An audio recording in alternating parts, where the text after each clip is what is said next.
तक हमने 3 special function देखे थे, तो अब हम चौथा देखने जा रहे हैं, इनवर्स फंक्शन।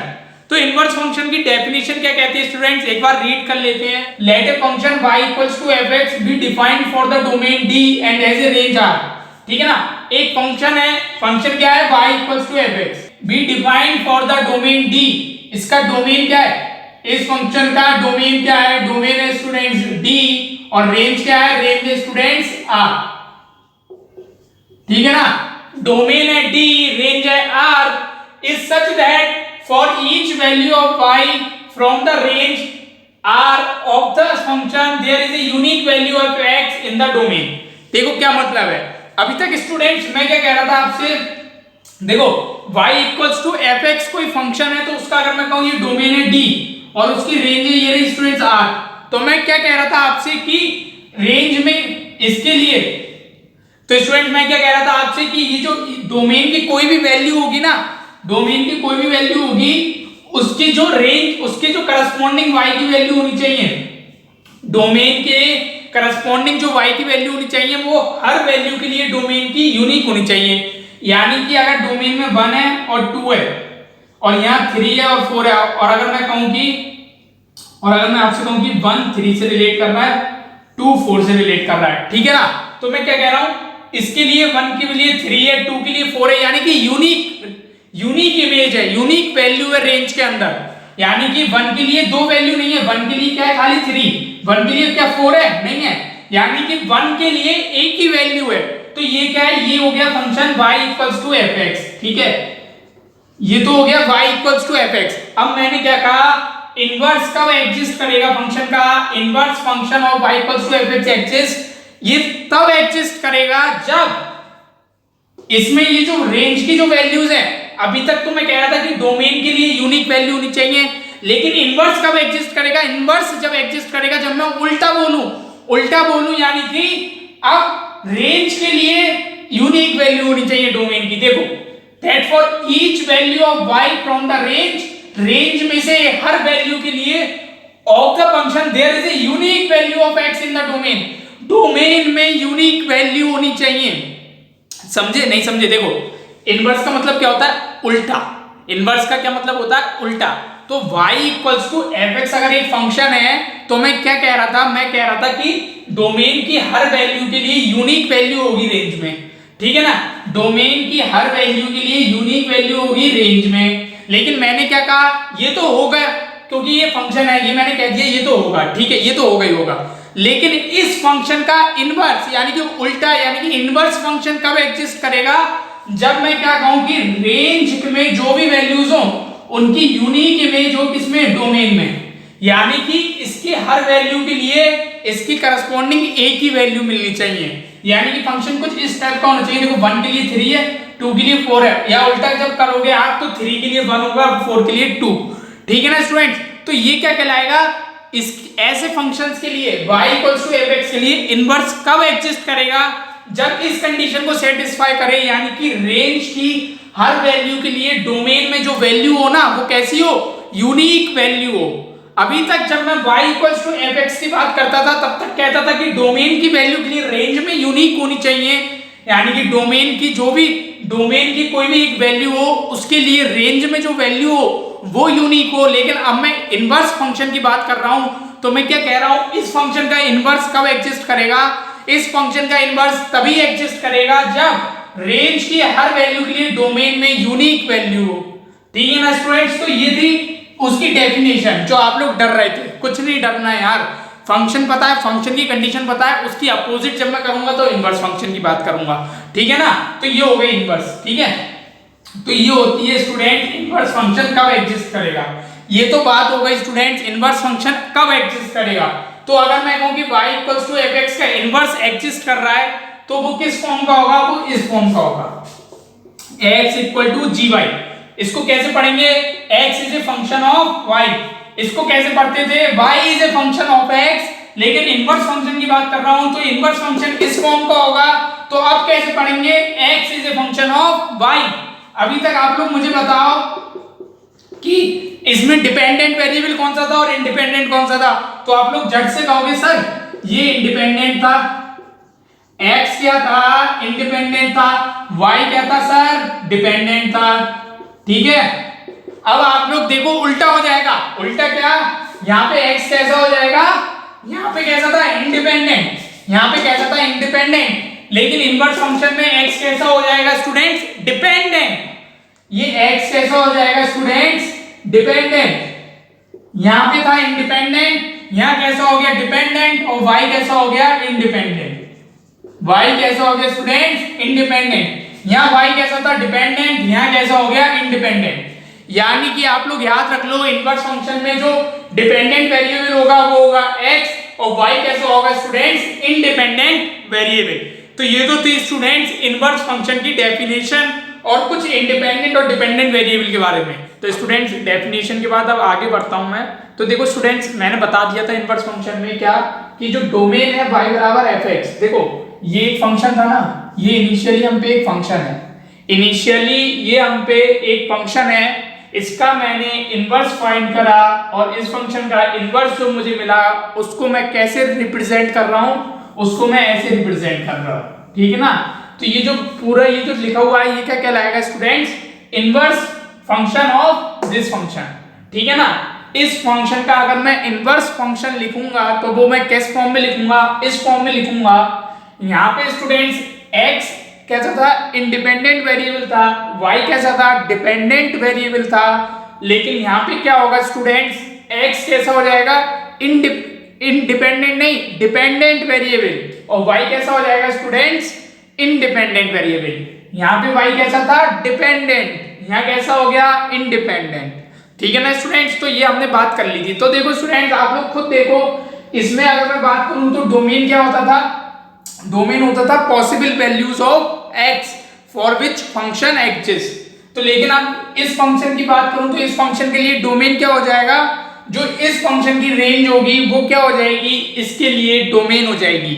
क्या कहा मैंने स्टूडेंट्स, मैंने कहा स्टूडेंट्स कि इस फंक्शन की जो रेंज होगी, इस फंक्शन की रेंज क्या होगी, possible values of y corresponding to each value of x, वो क्या हो जाएगी, इस फंक्शन के लिए डोमेन हो जाएगी। देखो द डोमेन ऑफ y बराबर fx, इसका जो डोमेन है वो इसके लिए क्या हो जाएगा, रेंज, और इसकी जो रेंज है द रेंज ऑफ y बराबर fx, इसकी जो रेंज है वो क्या हो जाएगी, डोमेन किसके लिए, इस फंक्शन के लिए। ठीक है स्टूडेंट्स, तो दो चीजें ध्यान रखो कि इनवर्स फंक्शन में जो इनवर्स फंक्शन हमें मिलेगा जिस भी फंक्शन का, तो उस फंक्शन का जो डोमेन होगा वो क्या हो जाएगा, इसके लिए रेंज हो जाएगी, और इस फंक्शन का जो रेंज होगी वो इसके लिए डोमेन हो जाएगी। ठीक है स्टूडेंट्स, तो क्या सीखा स्टूडेंट्स हमने कि डोमेन और रेंज आपस में इंटरचेंज हो जाएंगे जब हम इनवर्स फंक्शन की बात करेंगे। ठीक है स्टूडेंट्स, तो ये तो इनवर्स फंक्शन में यहां तक बात है। ठीक है, अब मैं एक एग्जांपल लेके आपको बताता हूं कि how to find inverse of a function, कि कोई एक फंक्शन अगर हमें गिवन है तो उसका हम इनवर्स कैसे फाइंड करेंगे। तो देखो एक एग्जांपल से समझते हैं। ठीक है, इसको रब कर देता हूं। अब देखो, अब हम क्या करेंगे, सिंपली एग्जांपल से समझेंगे। इसको लिखा रहने दो, ठीक है ना, इसे लिखा रहने दोगे तो जिससे आप लोग देखोगे कि क्वेश्चन में लास्ट में जो इनवर्स आएगा वो किस फॉर्म का होगा, इस फॉर्म का होगा। मैंने ये चीज इसलिए इरेज नहीं करी ताकि आप लोग क्लियरली देख सको, जब मैं क्वेश्चन को सॉल्व कर लूंगा तो लास्ट में जो मुझे इनवर्स मिलेगा वो किस फॉर्म का होगा स्टूडेंट्स, इस फॉर्म का। तो स्टूडेंट्स देखो, मैंने इस चीज को इसलिए इरेज नहीं करा यहां से स्टूडेंट्स, मैंने इस चीज को इसलिए इरेज नहीं करा स्टूडेंट्स कि जब मैं क्वेश्चन को लास्ट में सॉल्व करूंगा ना पूरा, तो जो एक हमें आंसर मिलेगा, जो हमारा आंसर होगा ना, उसको आप इस फॉर्म से कंपेयर करके देखना। You have to compare my answer with this form and you will find that the inverse of a function of this form will get converted into this form. क्या students की कोई एक function अगर ये है, इसका मैं इनवर्स जब फाइंड करूंगा तो वो किस फॉर्म में कन्वर्ट हो जाएगा, इस फॉर्म में स्टूडेंट्स कन्वर्ट हो जाएगा। वेरिएबल्स इंटरचेंज हो जाएंगे, जो इस केस में डिपेंडेंट वेरिएबल था वो इस केस में कैसा हो जाएगा, इंडिपेंडेंट वेरिएबल, और जो इस केस में इंडिपेंडेंट वेरिएबल था वो इस केस में कैसा हो जाएगा, डिपेंडेंट वेरिएबल। ठीक है ना स्टूडेंट, चलो एक क्वेश्चन लेते हैं फटाफट। देखो क्वेश्चन जब तक अगर मैं एग्जांपल से आपको नहीं समझाऊंगा तो आपको समझ नहीं आएगा। ठीक है ना, मुझे पता है ये बात, तो मैं एक एग्जांपल आपसे सामने अब लिखता हूं और आपको स्टेप बाय स्टेप बताऊंगा कि how to solve a problem of inverse function. ठीक है ना, कि इनवर्स फंक्शन का अगर कोई प्रॉब्लम भी आपके पास आती है एग्जाम में तो आप उसे step by step quickly step by step तो सॉल्व करेंगे, लेकिन क्विकली कैसे फाइंड करेंगे आंसर को। देखो स्टूडेंट, ठीक है, एक क्वेश्चन, एक एग्जांपल लेते हैं पहले, ठीक है, फिर एक आध क्वेश्चन कराऊंगा। ठीक है, देखो एग्जांपल क्या है, फाइंड इनवर्स, मुझे किसका इनवर्स फाइंड करना है, find inverse of the function. देखो ऐसे क्वेश्चन एग्जाम में गिवन होगा। देखो स्टूडेंट्स ध्यान से देखना है, ऐसा ही क्वेश्चन एग्जाम में गिवन होगा, इसी फॉर्म का गिवन होगा और आपसे क्या पूछा जाएगा, इनवर्स। तो आप लोग अब देखना कि ये क्वेश्चन कितना इजी है। बहुत से बच्चे इनवर्स की डेफिनेशन से डर रहे थे, लेकिन अब आप लोग देखना ये क्वेश्चन कितना इजी है। देखो find inverse of the function 2x - 1 upon 1 - x। देखो स्टूडेंट इस फंक्शन का मुझसे क्या पूछा गया है, इस फंक्शन का मुझसे इनवर्स पूछा गया है। ठीक है ना, तो ये क्वेश्चन किस पे बेस्ड है, ये एग्जांपल किस पे बेस्ड है, इनवर्स फंक्शन पे। ठीक है, देखो सॉल्व कैसे करेंगे। देखो सॉल्यूशन की बात करूंगा, देखो सॉल्यूशन की बात करूंगा, यहां से देखो ये फंक्शन को क्या मैं इस फॉर्म में नहीं लिख सकता, y = fx की फॉर्म में बिल्कुल लिख सकता हूं। देखो ये क्या है, ये कोई एक इक्वेशन है, किसकी फॉर्म की है, x की फॉर्म की है, तो इसी को मैं क्या ये नहीं कह सकता फंक्शन ऑफ x। ठीक है ना, तो देखो कैसे सॉल्व करोगे। सबसे पहले आपको क्या एज्यूम करना है, सबसे पहले आपको क्या एज्यूम करना है कि लेट y = fx, और देखो ये ही fx है, इसके इसमें तो हम क्या कह देंगे कि y = सीधा सीधा देखो यहां लिख दूंगा मैं। ठीक है ना, देखो मैं प्रॉपर्ली लिख रहा हूं कि y = fx, then y = fx की वैल्यू ये है। आप लोगों को जब एग्जाम टाइम में पूरा करने की नीड नहीं है, आपको बस माइंड में पता होना चाहिए कि ये वैल्यू इसके इक्वल हमें सब्स्टिट्यूट करनी है। ठीक है ना, तो आप लोग क्विकली क्या करोगे, y = 2x - 1 अपॉन 1 - x, आप लोग देखते ही इसको इस फॉर्म में लिख दोगे। ठीक है, अब हमारा काम क्या है, हमारा काम है कि इसको इस फॉर्म में लेके आना, यानी कि x को y की फॉर्म में रिप्रेजेंट करना है। यहाँ पे क्या है, y x के टर्म में गिवन है, लेकिन हमें क्या चाहिए, x को y के टर्म में चाहिए। तो देखो क्रॉस मल्टीप्लाई कर दो, देखो क्रॉस मल्टीप्लाई जब आप करोगे तो y - xy = 2x - 1, क्या मिला स्टूडेंट्स, y - xy = 2x - 1। ठीक है ना, अब हमें x की टर्म एक तरफ करनी है, तो देखो y कॉमन निकाल लो, इन दोनों टर्म में से y कॉमन आ गया, 1 - x। ठीक है ना, देखो हमें y के टर्म्स में रिप्रेजेंट करना है ना, देखो हमें y के टर्म्स में रिप्रेजेंट करना है, तो आप लोग यहां से देखो ये हो गया। देखो कॉमन मत निकालो, अभी कॉमन मत निकालो, अगर अभी कॉमन निकालोगे तो वापस यहीं पे लौटे आओगे, लेकिन हमें उल्टा चाहिए अब। लेकिन हमें चाहिए कैसा, उल्टा। तो देखो यहाँ पे क्या करोगे आप, ये तो एक चीज लिखी रहने दो, ठीक है ना, ये लाइन तो लिखी रहने दो अभी। इसके बाद देखो क्या करना है, देखो तो देखो स्टूडेंट्स हमें क्या करना है, हमें देखो अब रिप्रेजेंट करना है x के टर्म्स में, यानी कि हमें x की वैल्यू को y के टर्म्स में रिप्रेजेंट करना है। तो देखो x वाली टर्म को x के संग ले जाओ। ठीक है ना, देखो ध्यान रखना क्या स्टेप है, पहला स्टेप है कि ये जो फंक्शन गिवन है इसको किसके इक्वल सब्स्टिट्यूट करना है, y के इक्वल सब्स्टिट्यूट करना है। ठीक है, पहला स्टेप क्या है स्टूडेंट्स, जो भी फंक्शन गिवन हो उसको y के इक्वल सब्स्टिट्यूट करो। दूसरा स्टेप क्या है, इस फंक्शन को जनरली इस फॉर्म में लिख लो कि दो टर्म्स इक्वल में आ जाए।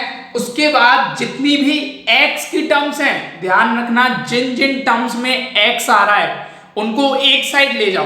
देखो इस टर्म में x है, इस टर्म में x है, इनको इस साइड ले आऊंगा मैं, लेकिन इसमें नहीं है ना तो इसको इधर ले आओ। देखो y + 1 इधर आ गया, 2x तो इधर था ही, अब इसको और इधर ले गया तो 2x + xy ये हो गया। अब यहां से देखो आगे बढ़ते हैं, अब आगे बढ़ते हैं। देखो y + 1 हो गया,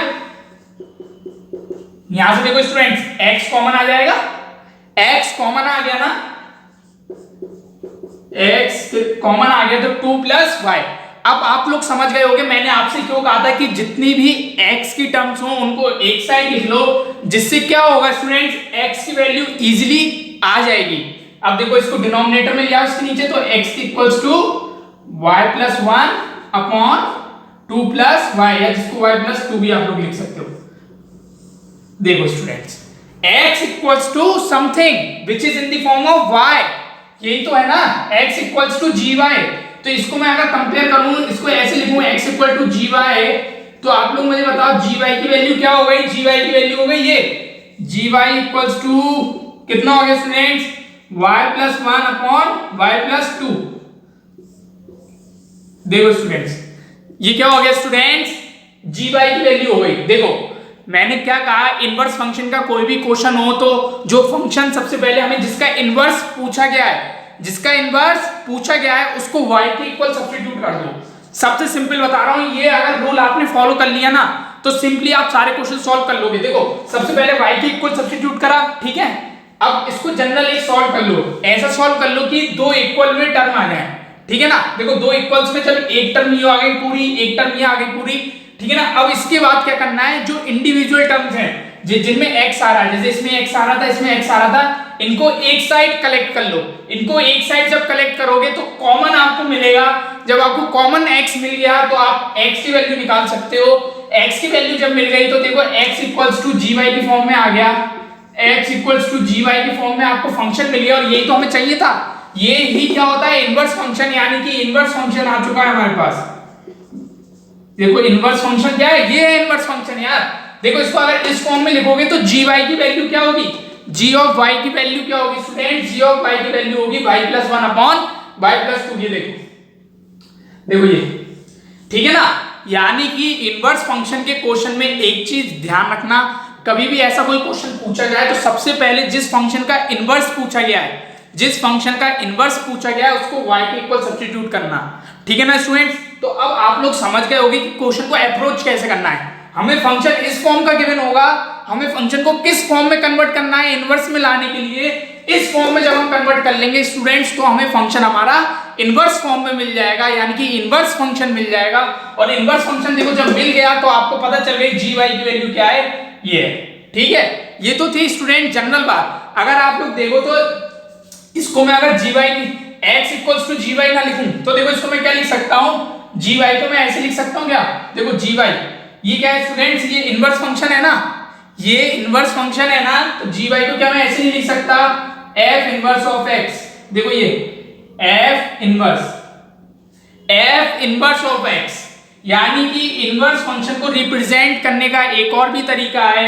इनवर्स फंक्शन को रिप्रेजेंट करने का क्या तरीका है, f इनवर्स ऑफ x। यहां पे फंक्शन क्या था fx और हमने उसका इनवर्स फंक्शन फाइंड करा, तो इनवर्स फंक्शन मतलब हमने क्या फाइंड करा, f इनवर्स x, ठीक है ना स्टूडेंट्स। तो आप लोग इनवर्स फंक्शन को या तो ऐसे लिख लो या आप लोग इसको ऐसे लिख लो, ठीक है ना स्टूडेंट्स। तो आई होप कि आपको अब समझ में आ गया होगा कि इनवर्स फंक्शन को सॉल्व कैसे करना है, ठीक है ना। इनवर्स फंक्शन की डेफिनेशन बता दी, वहां मैंने आपको बताया था कौन कौन से पॉइंट याद रखने हैं। उसके बाद मैंने अब आपको ये एग्जांपल करा दिया इनवर्स फंक्शन का। अब एक आध क्वेश्चन देखते हैं। तो देखो स्टूडेंट्स मैं कराता हूं, देखो the inverse of the function fx बराबर a to the power x minus a to the power minus x upon a to the power x plus a to the power minus x।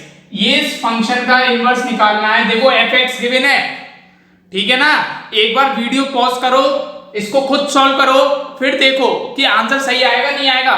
और अगर कहीं अटक रहे हो तो भी देखो अब, ठीक है ना। अब कर लेना बिल्कुल इन चीजों को, यार मैं बहुत बार बता चुका हूं, जल्दी जल्दी देखो अब, क्योंकि एग्जाम में अगर हम लोग एक ही चीज पे स्टक हो गए ना तो हम पूरा पेपर सॉल्व नहीं कर पाएंगे।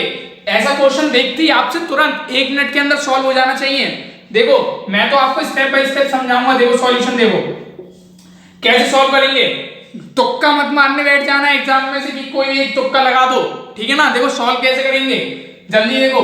y के इक्वल किसे एज्यूम करना है, हमें y के इक्वल किसे एज्यूम करना है, fx को।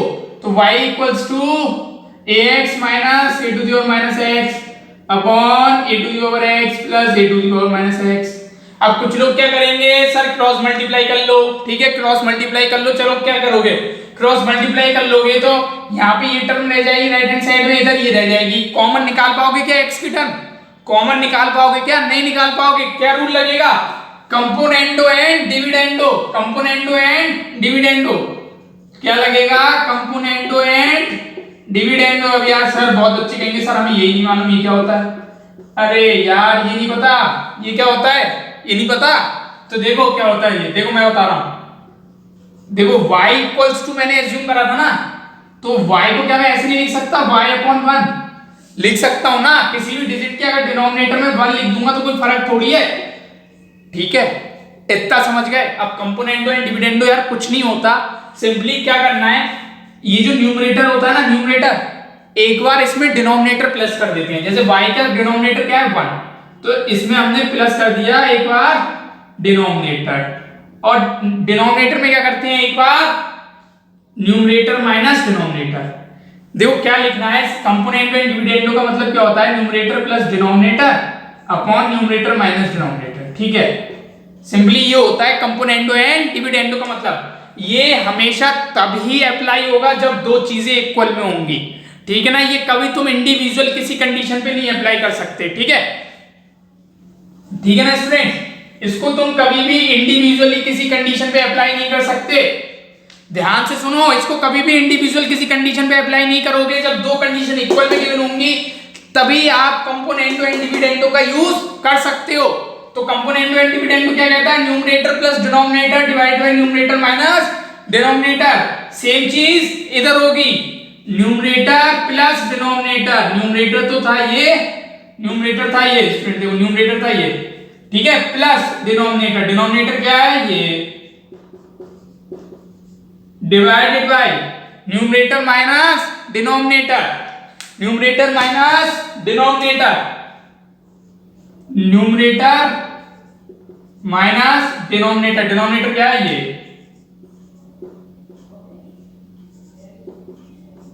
ठीक है ना। और जब ब्रैकेट हटाओगे तो ब्रैकेट हटाओगे, देखो ये ब्रैकेट हटा तो ये कैसा हो जाएगा टर्म, ये हो जाएगा स्टूडेंट्स माइनस।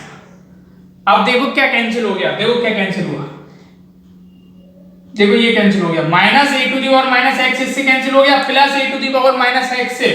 डिनोमिनेटर में देखो A to the power X cancel हो गया minus A to the power X से, ठीक है ना। तो ये दो टर्म और ऊपर ये दो टर्म कैसे हो गए कैंसिल। तो देखो क्या बचा, y plus 1 upon y minus 1 equals to 2 to the power 2 into a to the power x, a to the power x plus a to the power x कितना हो गया 2 into a to the power x divide by minus a to the power x minus a to the power minus x कितना हो गया, कितना हो गया student, यार जल्दी बताओ कितना हो गया।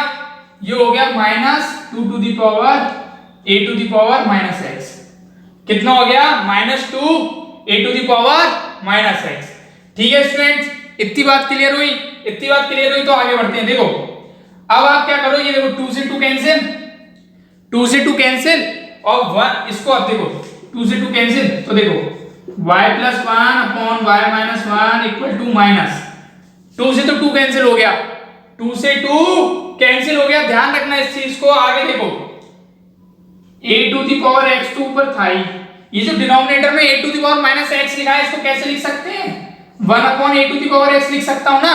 a to the power minus x को ये नहीं लिख सकता क्या यार, देखो यार ऐसे लिख सकता हूं ना a to the power minus x को, तो ऐसे तो लिखा है। और जब ऐसे लिखोगे तो ये ऊपर जाएगा यानी कि a to the power x into a to the power x, ठीक है ना। ये मल्टीप्लाई हो जाएंगे दोनों टर्म, देखो साफ साफ लिख देता हूं यहाँ, देखो a to the power x multiply by a to the power x और अपॉन में क्या रह जाएगा 1, ठीक है। तो a to the power x multiplied by a to the power x कितना हो गया यार, जल्दी बताओ यार, नहीं समझ पाए कितना हुआ, अभी तक नहीं बता पाए, ए यार क्या करोगे यार, जल्दी देखो कितना हुआ।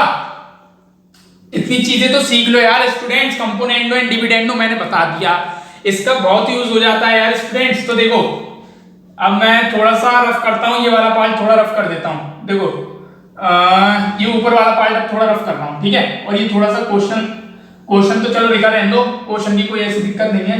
देखो यहां समझाता हूं, ठीक है। ये देखो ये कितना हो गया students, a to the power x into a to the power x a to the power 2x। अब बहुत से बच्चे कहेंगे सर ये कैसे हो गया a to the power x into a to the power x। अरे यार मुझे बताओ 2 into 2 कहीं लिखा होता है, इसका क्या मतलब है 2 स्क्वायर ना, इसका क्या मतलब है 2 स्क्वायर ना, क्या होता है पावर ऐड हो जाती है। अगर दोनों के ये जो नंबर है ये सेम है तो इन दोनों की पावर से ऐड हो जाएंगी। यहाँ देखो a नंबर सेम है तो दोनों की पावर क्या होंगी add, x plus x 2x। और ये किसके बराबर है स्टूडेंट्स, ये आपके बराबर है y plus 1 upon y minus 1, ठीक है। अब देखो इतनी चीज समझ में आ गई, यहां तक पहुंच गए ना, बस अब पहुंच गए, बस क्वेश्चन सॉल्व। देखो एक साइड पूरा y का टर्म है, एक साइड पूरा x का टर्म है, हमें यही तो चाहिए होता था। हम लोग क्या करते थे, x equal to ji y, ये हमारा फंक्शन कैसा होता था, इनवर्स फंक्शन होता था। तो एक तरफ x का टर्म है पूरा, एक तरफ y का टर्म है। बस दिक्कत क्या है, हमें x इक्वल्स टू समथिंग चाहिए, हमें x इक्वल टू समथिंग चाहिए, और हम पे है क्या, a to the power 2x equals to में है। तो log ले लो, दोनों तरफ log ले लो, जिसका बेस कैसा हो, a। log ले लेंगे जब दोनों तरफ, जिसका बेस है a, तो ये हो जाएगा log base a y plus 1 upon y minus 1 equals to, जब log लोगे तो ये बचेगा 2x। कैसे बचा, देखो कैसे बचा ये भी बता देता हूं।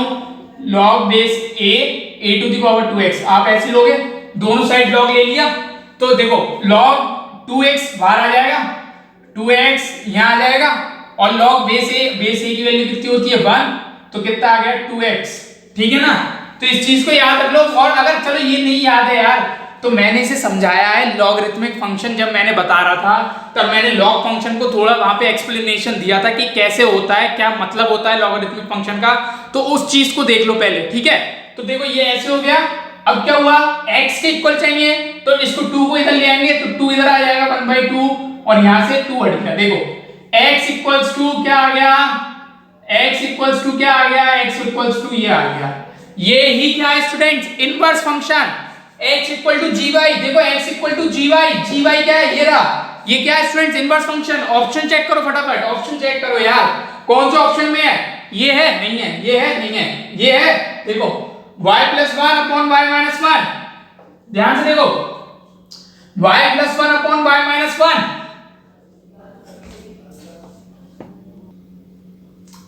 यहां तक समझ गए ना स्टूडेंट। अब देखो यहां तक समझ गए, a to the power x into a to the power x कितना होगा, जल्दी बताओ। देखो यहां लिखता हूं y plus 1 upon y minus 1, minus sign एक है यहां पे, देखो। अब देखो a to the power x into a to the power x, यार ये नहीं पता क्या, जल्दी बताओ यार क्या होगा। हाँ, a to the power 2x कितना होगा, a to the power 2x upon 1। ठीक है, कैसे आया, बहुत से बच्चों को नहीं पता, तो देखो यार 2 इंटू 2 लिखते हो, कितना होता है, 2 स्क्वायर होता है, 2 स्क्वायर होता है, 2 स्क्वायर होता है ना। कैसे होता है, a to the power x into a to the power x, दोनों की वैल्यू सेम है, तो पावर क्या होंगी, ऐड, तो x प्लस x कितना हो गया 2x। ठीक है, समझ गए, आप समझ गए। तो देखो आगे बढ़ो यार, इस माइनस साइन को मैं यहां ले जाऊं। अब आप लोग कहोगे सर यहां क्यों ले गए, अरे यहां इसलिए ले गए यार, थोड़े ऑप्शन भी तो देखो। ऑप्शन में नीचे हमें क्या है, 1 प्लस वाई है, और ये 1 माइनस वाई है, और ये सब 1 माइनस के बाद है ना, तो यहां ले जाओ यार, यहां ले गए। तो देखो y plus 1 upon 1 minus Y, 1 minus Y minus sign आ गया, और ये हो गया a to the power 2x। ठीक है, आप समझ गए, यहां तक समझ गए। अब देखो मुझे किसके इक्वल चाहिए, x equal to ji y, इसके इक्वल फंक्शन चाहिए, लेकिन अभी क्या है, x इक्वल टू आ गया समथिंग, नहीं आया ना, a to the power 2x something है। तो a को हटाने के लिए क्या करूंगा, दोनों तरफ log ले लूंगा, log जिसका बेस a होगा। तो देखो जब log लूंगा तो ये बनेगा students log base a y plus 1 upon 1 minus y equals to 2x। ठीक है, और अब x के इक्वल चाहिए, x के इक्वल चाहिए, तो ये 2 किधर ले आओ, 2 इधर ले आओ। देखो 2 यहां आ गया ना, देखो 2 यहां आ गया, तो क्या बन गया आंसर, देखो सही से अगर मैं लिखूं तो आंसर क्या बन गया, अगर प्रॉपर सही से लिखूं तो आंसर हो गया ये। देखो अगर सही से लिखूं थोड़ा, तो ये देखो ये ऐसे क्या हो गया, ये 1/2 log। देखो x इक्वल्स टू दिस। अब जल्दी से आंसर चेक करो, क्या ये आंसर है, ये नहीं है आंसर, ये आंसर है, ये आंसर। देखो ना मैच कर रहा है ना, मैच कर रहा है ना। तो यही क्या है स्टूडेंट्स, आंसर, यानी कि option B is the right answer.